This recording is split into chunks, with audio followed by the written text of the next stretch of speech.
kita semua diciptakan Tuhan untuk kemuliaan Tuhan. Ya, menyadarkan kita akan hal ini. Ya, bahwa kita semua diciptakan untuk kemuliaan Tuhan.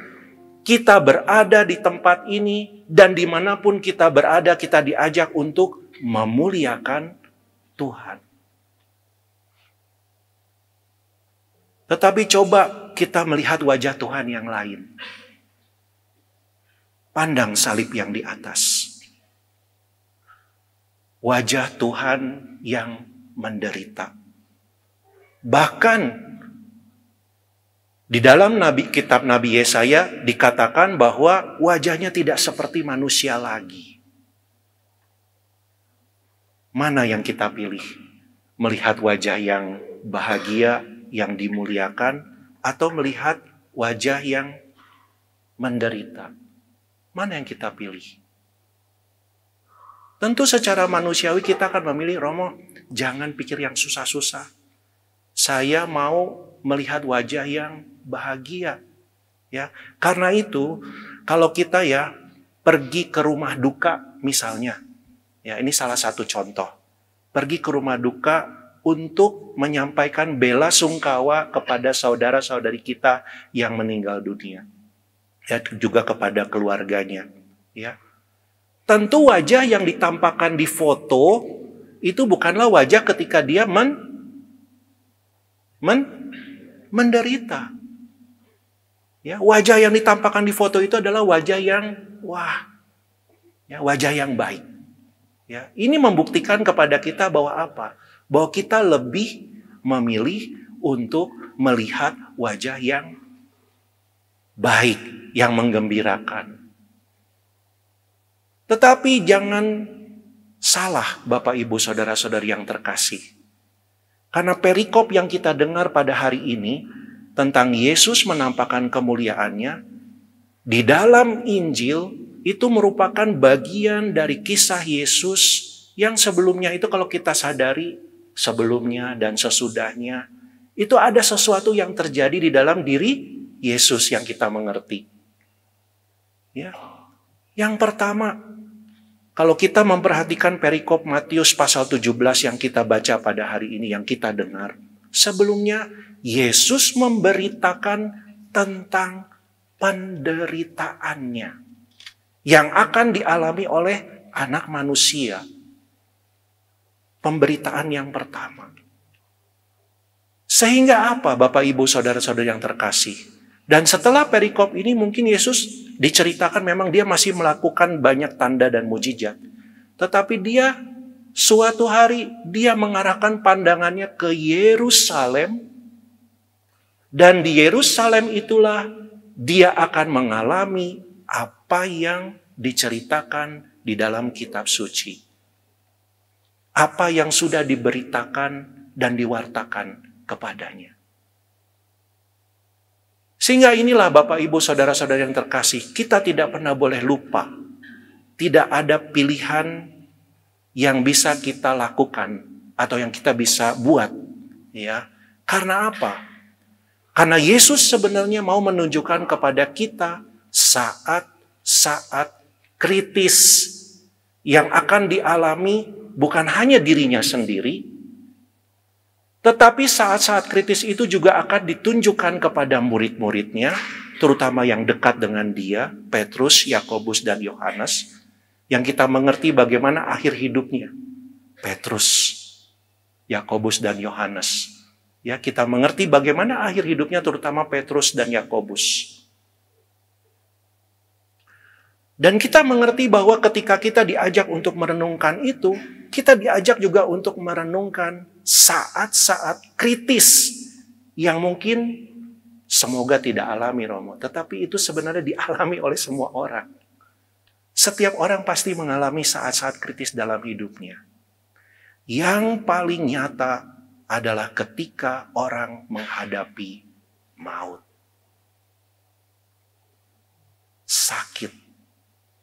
Itu adalah hal yang dialami. Dan ini sebenarnya menjadi cermin bagi kita ketika kita melihat ternyata itu terjadi dalam kehidupan manusia.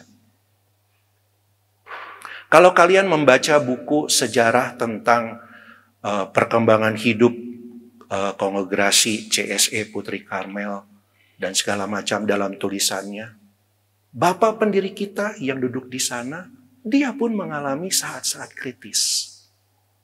Ya, ketika dia mengalami seperti Yusuf yang dibuang ke Mesir, ya, dia mengalami saat kritis itu.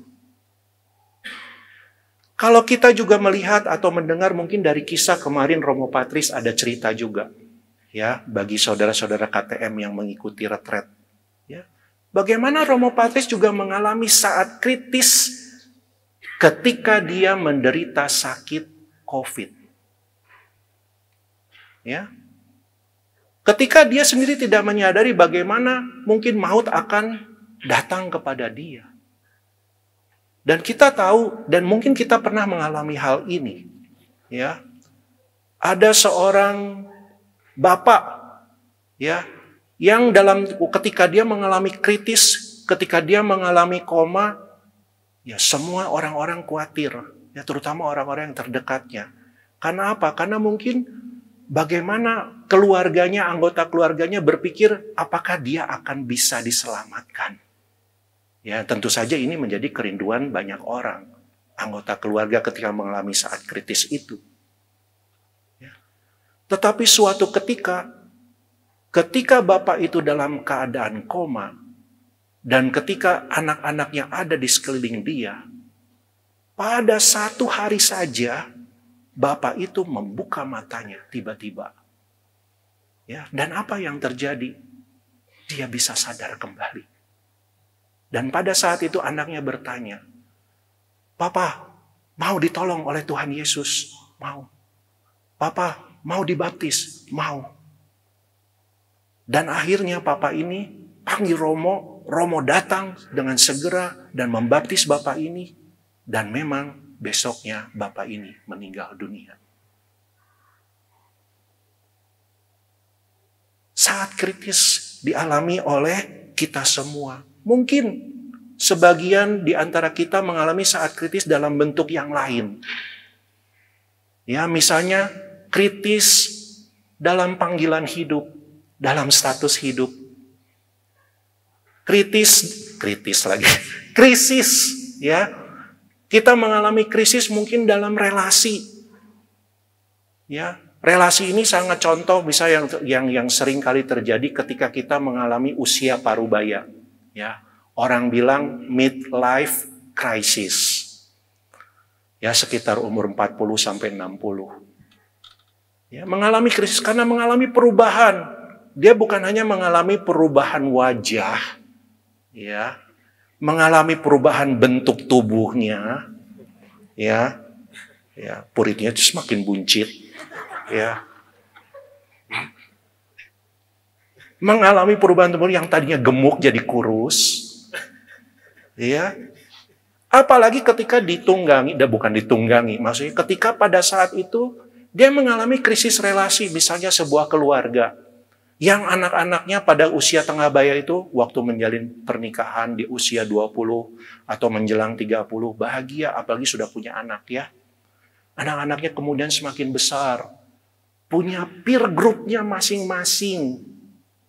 Dan ketika anaknya punya peer group-nya masing-masing, kemudian anak itu berkeluarga, meninggalkan kedua orang tuanya.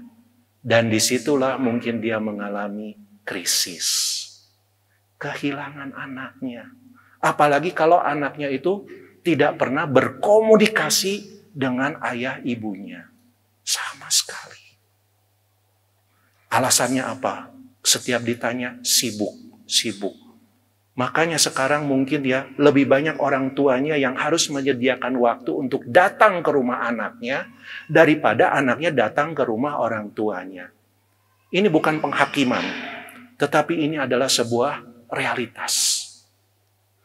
Disitulah mengalami yang namanya krisis. Anak-anak kita sekarang, Bapak Ibu, saudara-saudari yang terkasih, jangan salah. Anak-anak kita, anak-anak muda kita juga mengalami yang namanya krisis identitas. Ya, dengan pelbagai macam tuntutan, pelbagai macam tekanan, pelbagai macam apa yang terjadi di dalam social life mereka, di dalam society mereka. Mereka mengalami hal itu. Contoh, apa Romo contohnya? Contohnya adalah ketika anak itu tidak menyadari dalam tanda petik, mungkin ada orang-orang yang dengan bangganya dia ngomong, Romo, gender saya sekarang bukan laki, bukan perempuan, tetapi saya ini netral. Mungkin kita bisa ketawa. Ya, tetapi itu terjadi. Mungkin teman-temannya ya yang tidak menerima akan hal ini, dia tidak bisa protes. Dia tidak tahu harus ngomong ke siapa dan apa yang dia lakukan. Diam. Padahal di dalam hatinya dia mengalami krisis.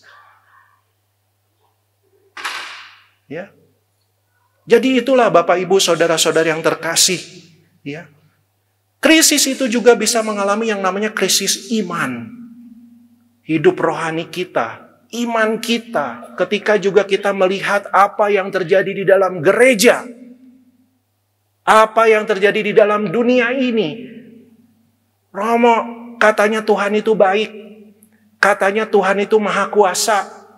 Kenapa ada penderitaan di dunia ini? Kenapa saya harus mengalami sakit? Mengapa saya harus ditinggalkan oleh suami saya? Yang dalam tanda petik, saya tahu suami saya sehat-sehat aja, Romo. Ya, tetapi ketika suami saya meninggal, saya tidak siap. Saya marah kepada Tuhan. Dan saya tidak tahu apa yang harus saya lakukan. Tidak tahu apa yang harus saya lakukan. Karena selama ini semua kehidupan, ekonomi, segala macam, semua diatur oleh suaminya sendiri. Ya, istrinya hanya diam di rumah dalam tanda petik dan melayani rumah tangganya, rumahnya. Tapi itu memukul hati dia mengalami krisis saat itu. Ya bukan hanya para ibu, para suami juga bisa mengalami krisis. Ya, ketika ibunya sibuk dengan sosialita, ya, sibuk dengan sosialita, pergi ke sana, pergi ke sini, pakai seragam yang sama, ya. Pakai tas yang sama mereknya. Ya, sibuk sana, sibuk sini. Ternyata mereka saking sibuknya dengan sosialita, ternyata itu menimbulkan krisis kepada suaminya. Pulang ke rumah, yang dilihat apa? Yang dilihat ketika istrinya sudah tidur. Mungkin ya, karena dia harus lembur. Ada banyak krisis di dalam kehidupan kita kalau kita mau sadari. Ya. Tetapi Bapak Ibu saudara-saudari yang terkasih, sekali lagi ini yang harus di-highlight untuk kita semua sebagai permenungan kita. Di hadapan semua krisis-krisis atau saat-saat krisis di dalam kehidupan kita, tidak ada pilihan. Maksudnya apa tidak ada pilihan? Kita tidak bisa menghindari. Mungkin kita bisa menghindari dengan ya cari aja yang enak-enak di luar sana. Tetapi tetap saja ketika kita pulang ke rumah, ketika kita bertemu dengan diri kita sendiri, tetap saja kita mengalami itu. Tidak ada pilihan. Selain apa? Selain kita harus menghadapi itu. Dan itu yang ditunjukkan oleh Yesus ketika dia menampakkan wajah kemuliaannya. Yesus sebenarnya mau menunjukkan kepada murid-muridnya, ya, bahwa apapun yang kamu alami saat ini dan sekarang ini, bahwa apapun yang akan kamu alami mungkin beberapa saat lagi, pandanglah ke depan, ya, menghidupi saat ini, tetapi pandanglah ke depan. Karena apa? Karena ada kemuliaan, ada kebahagiaan kekal yang aku sediakan bagimu. Itu sebenarnya yang mau ditunjukkan oleh Yesus. Tetapi kita sendiri ya diminta bukan hanya untuk menerima itu saja, tetapi kita berusaha dengan menghadapi setiap krisis-krisis yang kita alami. Ya, jangan bilang bahwa saya tidak mengalami hal itu. Saya mengalami. Dan kadang-kadang bingung. Ya, karena apa? Karena saya merasa harus berjuang sendirian ketika mengalami krisis itu. Ya, mungkin ada orang yang dalam tanda petik perlahan satu persatu meninggalkan kita. Ya, saya mengalami hal itu ketika saya masih kecil. Ya, ketika orang tua saya mengalami yang namanya bangkrut di dalam bisnisnya. Dulu kami punya 2 toko. Ya, papa punya toko kelontong, mama punya toko besi. Tapi dua-duanya hancur, dan ketika saya berusia di bawah SD sampai ke SMP itu, saya tidak punya apa-apa. Kami tidak punya apa-apa. Bahkan ketika rumah kami digedor, tok tok tok tok tok tok, dan saya membukakan pintu rumah, saya tahu itu adalah saudara saya. Saudara dari papa saya. Tetapi saat itu dia tidak menampakkan wajah saudara. Bayar hutangmu. Cari mama mana? Dikatakan seperti itu. Ya, mungkin mengalami, ya, setiap orang mengalami, tetapi kita harus menghadapi. Dan ketika kita menghadapi ini, mungkin kita akan lebih menyadari, oh iya, ternyata ini adalah bagian dari hidup saya yang saya harus hadapi. Tidak ada pilihan. Sehingga Bapak, Ibu, Saudara-saudara yang terkasih, apa yang menjadi pesan kita ketika kita diajak untuk merenungkan bacaan ini? Dialah anak yang aku kasihi. Kepadanyalah aku berkenan. Dengarkanlah dia. Kita diminta untuk mendengarkan Tuhan dalam setiap situasi hidup kita. Kita diminta untuk mendengarkan Tuhan, mendengarkan bagaimana Tuhan juga bisa berbicara melalui sekitar kita. Melalui alam. Melalui orang-orang di sekitar kita, saudara-saudari kita. Ya, dia bisa berbicara. Kuncinya adalah kita mau mendengarkan dia. Ya, karena apa? Ini adalah salah satu langkah bagaimana kita membangun kesadaran kita. Ya, jadi ini adalah langkah pertama bagaimana kita mendengarkan dia. Bangun kesadaran. Ya, makanya kenapa kita harus mengangkat kita ke tempat yang lebih jauh. Mengangkat pandangan kita. Karena apa? Kalau kita terus memandang diri kita sendiri, kita akan merasa apa? Overthinking, satu. Kita akan merasa apa? Berputar-putar di dalam diri kita masing-masing, dan kita tidak pernah keluar dari persoalan krisis kita.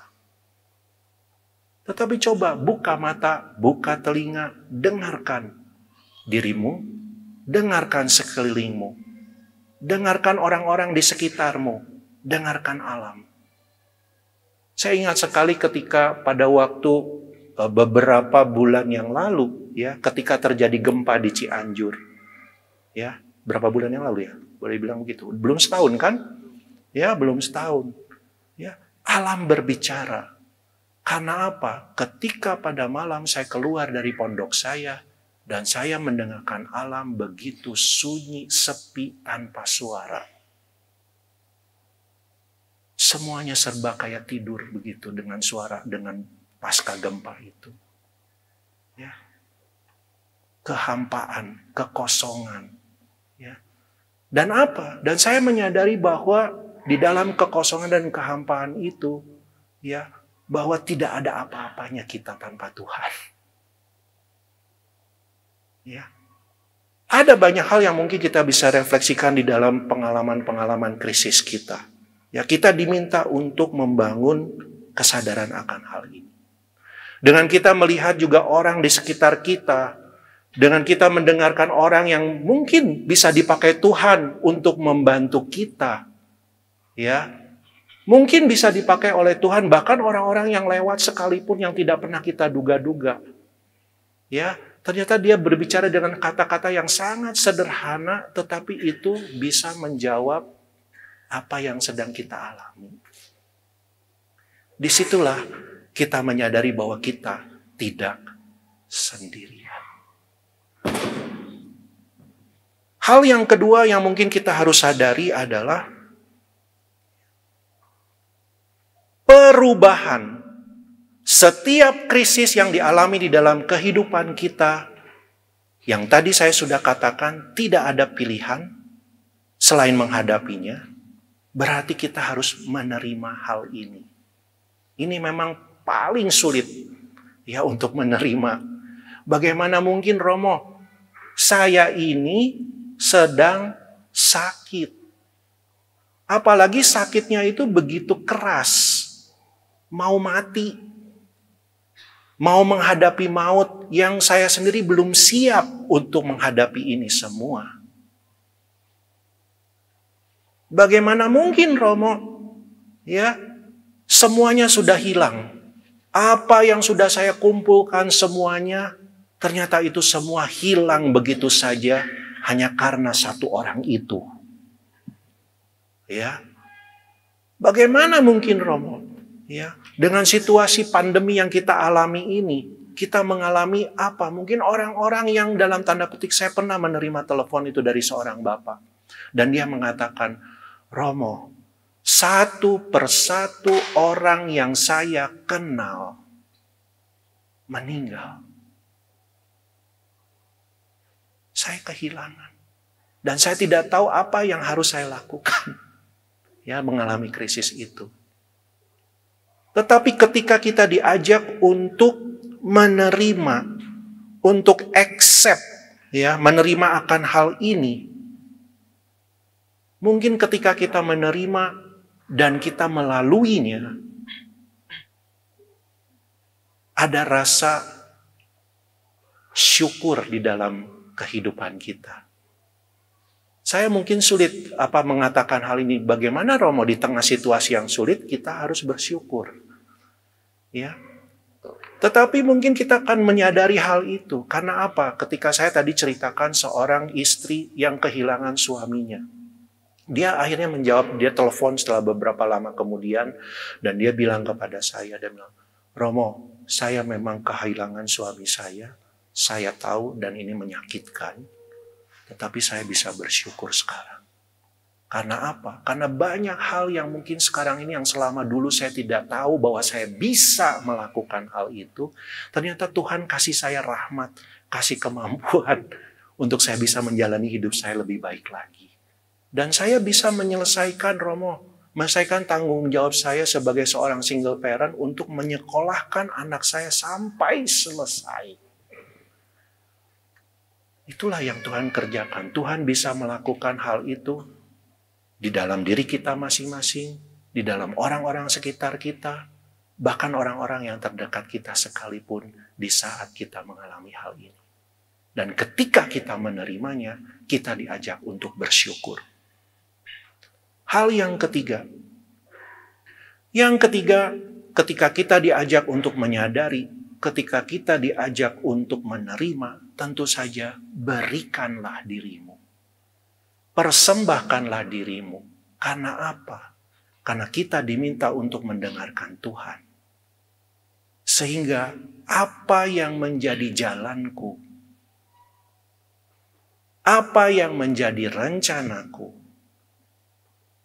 apa yang harus aku perbuat di dalam kehidupanku, semuanya menjadi jalan Tuhan yang kulaksanakan, rencana Tuhan yang aku buat.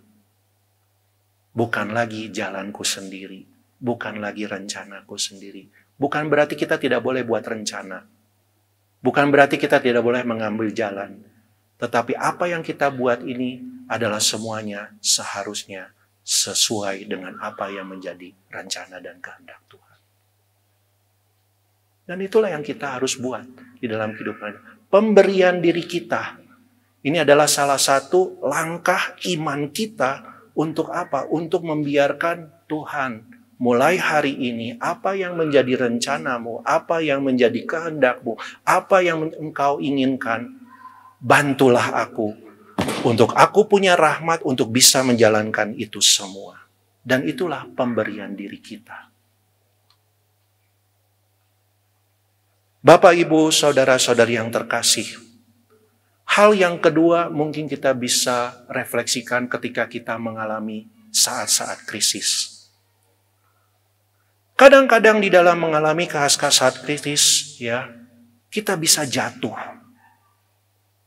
Jatuh karena kesalahan kita sendiri. Ya.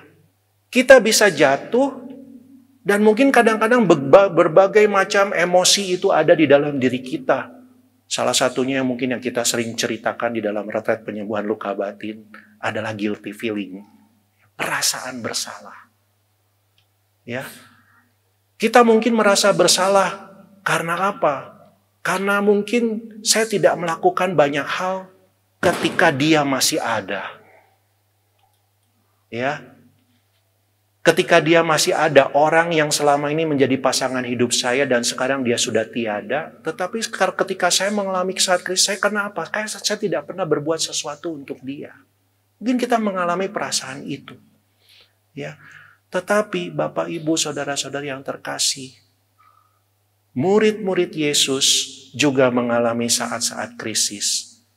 Petrus, Yudas, ketika dia melihat wajah Yesus yang menderita itu, dia mengalami critical moment ini.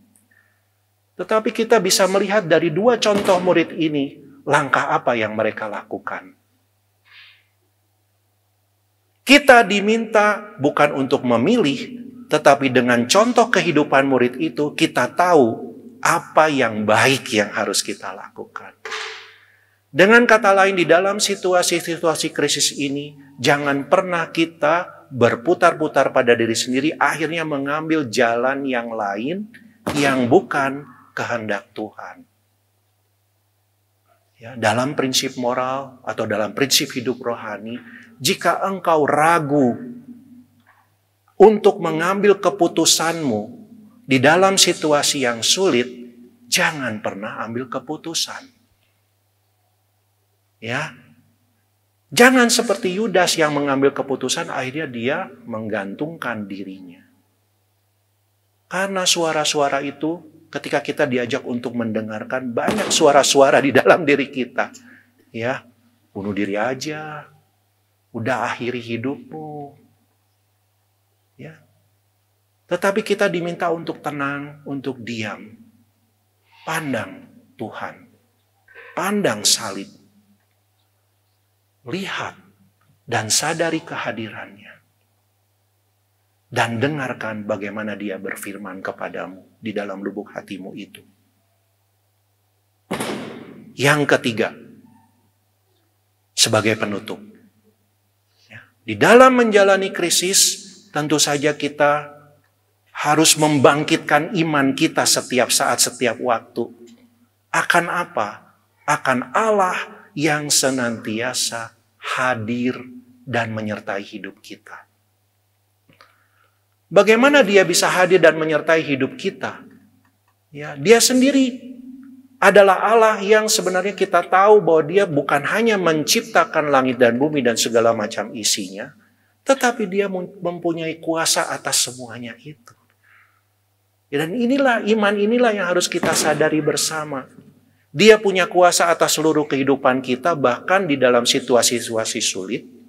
Tetapi dia juga adalah Allah yang menyertai dan selalu membimbing kehidupan kita. Ini yang harus kita sadari. Ya, bagaimana Allah selalu hadir dan menyertai. Bukankah dia berfirman, aku akan menyertai kamu sampai akhir zaman. Imanilah akan hal ini. Aku akan menyertai kamu sampai akhir zaman. Bapak, Ibu, saudara-saudari yang terkasih, mari di dalam Ekaristi ini, karena kita sendiri akan bertemu dengan Yesus yang bukan saja telah berfirman kepada kita semua, tetapi Yesus yang kita juga sambut di dalam hati kita masing-masing. Dalam keadaan apapun, imanilah bahwa dia menyertai, dia membimbing, bahkan di dalam saat-saat krisis di dalam kehidupan kita. Tuhan memberkati.